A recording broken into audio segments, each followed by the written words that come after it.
Pakistan Peoples party USA کے زیر اہتمام نیو یارک میں یوم سیاح کے حوالے سے نشست کا اہتمام کیا گیا۔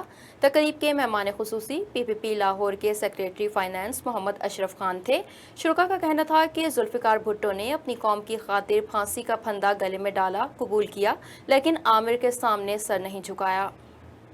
PPP USA کے زیر اہتمام نیو یارک بروکلن کے مقامی ریسٹورنٹ میں پیپلز پارٹی کے یوم سیاح کی مناسبت سے خصوصی نشست کا اہتمام کیا گیا۔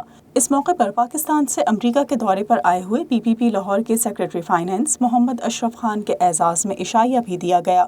تقریب سے خطاب کرتے ہوئے پیپلز پارٹی USA کے صدر خالد آوان کا کہنا تھا کہ 5 جولائی 1977 پاکستان کی سیاسی تاریخ میں یوم سیاح کے طور پر یاد رکھا جائے گا۔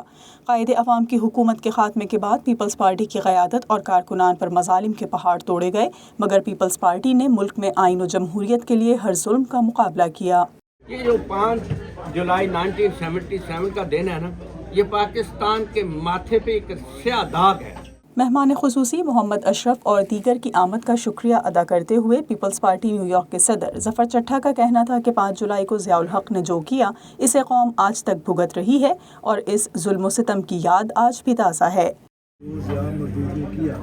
اس کا آج تک قوم بھگت رہی ہے اور بھگتتی رہے گی۔ اس نے جو ظلم کیا، ظلم و ستم کیا، اس کی آج بھی یاد تازہ ہے۔ PPP نیو یارک کے سینئر وائس پریزیڈنٹ جمشید گجر کا کہنا تھا کہ آج تمام پاکستانیوں کو احساس ہو گیا ہے کہ ذوالفقار علی بھٹو پاکستان کے لیے کیا ویژن رکھتے تھے اور ان کو کس وجہ سے پھانسی دی گئی۔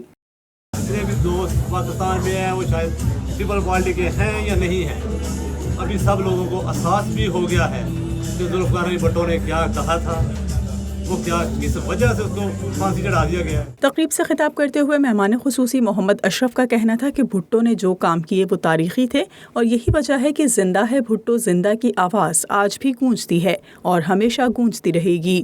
ہمارا لیڈر بیٹھا ہوا سندھ میں، تو ادھر مجمع لگا ہوتا ہے تو ہے جی پورے پاکستان کا، تو وہ جو زندہ ہے بھٹو وہ آواز ابھی بھی گونج رہی ہے۔ خصوصی نشست میں پیپلز پارٹی امریکہ کے صدر خالد آوان، نیو یارک کے صدر ظفر چٹھا اور سینئر وائس پریزیڈنٹ جمشید گجر سمیت دیگر کارکنان نے شرکت کی اور اپنے قائد کو خراج تحسین پیش کیا۔